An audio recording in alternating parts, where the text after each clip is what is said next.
இப்போ தான் நம்ம சேனலுக்கு நீங்கள் முதல் முறையாக வரீங்கன்னா தயவுசெய்து கீழே இருக்கிற ரெட் கலர் சப்ஸ்கிரைப் பட்டன் அழுத்தி சப்ஸ்கிரைப் பண்ணிக்கோங்க. கூடவே அந்த பெல் பட்டன் அழுத்தி ஆள்னு கொடுத்துக்கோங்க. அப்போ தான் நம்ம போடுற வீடியோ உங்களுக்கு தினமும் கிடைக்கும். சரி வாங்க இப்போ நம்ம வீடியோக்குள்ளே போகலாம்.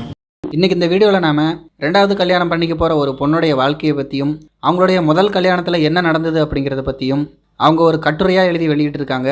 அதை தான் நாம் இன்றைக்கி இந்த வீடியோவில் பார்க்க போகிறோம். இந்த வீடியோ ஃபுல்லாக பாருங்கள், கண்டிப்பாக இன்ட்ரெஸ்டிங்காக இருக்கும். ஃபுல்லாக பார்த்துட்டு உங்கள் கருத்துக்கள் என்ன அப்படிங்கிறத கீழே இருக்க கமெண்ட்ஸில் தெரியப்படுத்துங்க. இப்போ நம்ம இந்த வீடியோக்குள்ளே போகலாம். என்னுடைய பேர் என்ன அப்படின்னா, நிச்சயமாக உங்களுடைய வாழ்க்கையில் நீங்கள் பல இடத்துல கேட்ட ஒரு பொண்ணோட பேர் தான். என்னுடைய வாழ்க்கை ஒன்றும் புதுசு இல்லை. உங்கள் தெருவில், ஆஃபீஸில், உறவுக்காரர் மத்தியில், ஏன் உங்கள் வீட்லேயே கூட என்ன நீங்கள் பார்த்துருக்க வாய்ப்புகள் உண்டு. 100 வருட சினிமாவில் நீங்கள் இப்படியான காட்சிகள் நிறையவே பார்த்துருக்கலாம். இருக்கிறதுலையே என்னுடைய கதை தான் ஆதர பழசு. ஆனால் கிளைமேக்ஸ் கொஞ்சம் புதுசாக இருக்கும்னு நினைக்கிறேன்.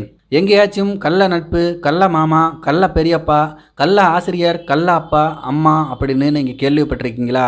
இல்லை தானே? அப்புறம் எப்படி காதலில் மட்டும் கள்ளக்காதல் வந்துச்சு? காதல்ங்கிறது உண்மை, அவ்வளவுதான். ஒரு ஆணுக்கும் பெண்ணுக்கும் மத்தியில் காதல் இல்லாத உறவுக்கு வேற எத்தனையோ பேர் இருக்குது. அதனால் காதல் இல்லாத உறவை கள்ளக்காதல்னு சொல்கிறத முதலில் நிறுத்தணும். எனக்கு கல்யாணம் ஆகும்போது வயது 21. பெற்றவங்க 2 வருஷமாக தேடி பிடிச்சி சீமையில் இல்லாத புருஷனை தான் நான் கட்டிக்கிட்டேன். கல்யாணத்துக்கு அப்புறமும் நான் வேலைக்கு போவேன்னு பிடிவாதமாக இருந்தேன்.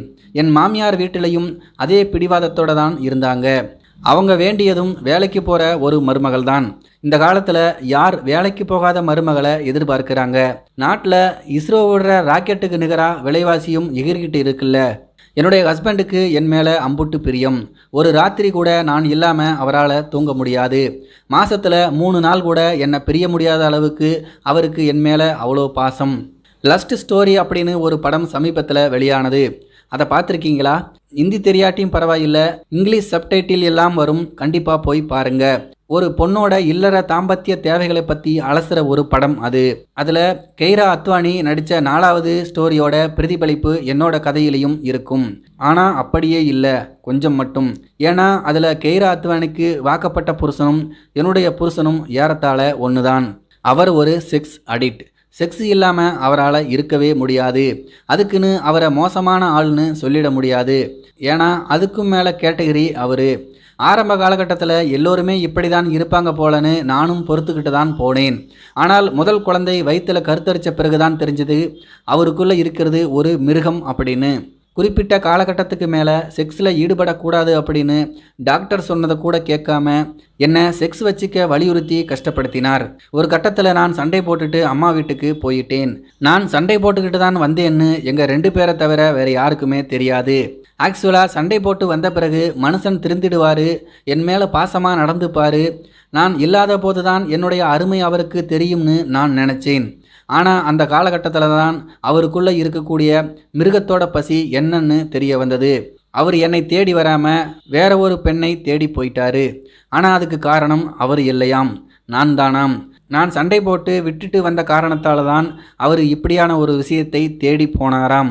இது எந்த வகையில் பார்த்தாலும் நியாயப்படுத்த முடியாது.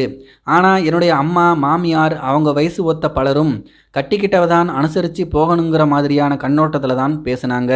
அவங்களுக்கு அவர் பண்ண தப்பை பற்றி தெரியாது.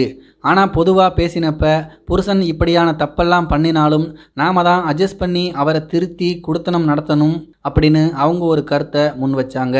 நாயை குளிப்பாட்டி நடுவீட்டில் தான் வைக்க முடியும். அது பால் சோறு சாப்பிடாம கண்டதை நக்க போனால் திரும்ப கூட்டிகிட்டு வந்து வாயை கழுவி விடவா முடியும்? சாரி, அப்படி கழுவிவிட நான் ரெடியாக இல்லை. அவர் பண்ண தப்பு எனக்கு தெரிய வரத்துக்கு முன்னாடி என் குழந்தைக்கு தெரிஞ்சிடுச்சு போல. அதுவே இந்த பூமிக்கு அவரோட பிள்ளையாக வர விரும்பாமல் களைஞ்சிடுச்சு. அவர் கொடுத்த வழியோட இந்த வழி எனக்கு பெருசாக தெரியவில்லை. நான் அவரை டிவோர்ஸ் பண்ண போகிறேன்னு வீட்டில் சொன்னேன். அதுக்கான காரணத்தையும் மறைக்காமல் சொன்னேன். ஆனால் வீட்டில் இதெல்லாம் ஒரு காரணமா? இதெல்லாம் குடும்பத்தில் நடக்கிற தப்பு தான், போக போக சரியாயிடும்னு சொன்னாங்க. எப்படி அந்த ஆள் எத்தனை பேர் கூட வேணாலும் போயிட்டு வருவார், அதை நான் பொறுத்துக்கணும். இது எப்படி சரியாகும்? இங்கே இந்த சமூகத்தில் இன்னும் புருஷன் இருந்த பிறகு ஒரு விதவை பொண்ணு 2வது கல்யாணம் பண்ணிக்கிறதே முழுசாக ஏற்றுக்க முடியல. ஆனால் பொண்டாட்டி புள்ளத்தாச்சியாக இருக்க அந்த 7-8 மாதம் கூட பொறுத்துக்க முடியாமல் ஊர் மேயிற புருஷனை பொண்ணுங்க பொறுத்துக்கணுமா? எல்லோரையும் போல கருத்து வேறுபாடுன்னு சொல்லி தான் விவாகரத்துக்கு அப்ளை பண்ணேன். அவர் இதுக்கு ஒத்துக்காட்டி இல்லை அவங்க வீட்டாளுங்க ஏதாவது பிரச்சனை பண்ணால் அவர் பண்ண தப்ப ஊர் முழுக்க சொல்லிடுவேன், அதை காரணமாக வச்சு விவாகரத்து கேட்பேன்னு சொன்னதால் அவரும் ஒத்துக்கிட்டாரு. எங்களுக்கு விவாகரத்து கிடைக்க 1 வருஷம் ஆச்சு. இதுக்கு நடுவில் தான் என்னுடைய வாழ்க்கையில் என்னுடைய முதல் காதல் பயணம் ஆரம்பித்தது. விவாகரத்து அப்ளை பண்ணி 2-3 மாதம் இருக்கும்.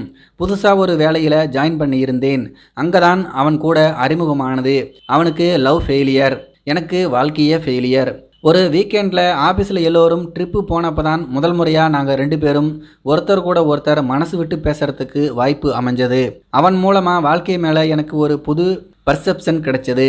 இந்த உலகத்தில் இன்னும் சமூகம் என்ன சொல்லும், அந்த 4 பேர் என்ன பேசுவாங்க எல்லாம் யோசித்து வாழ முடியாது.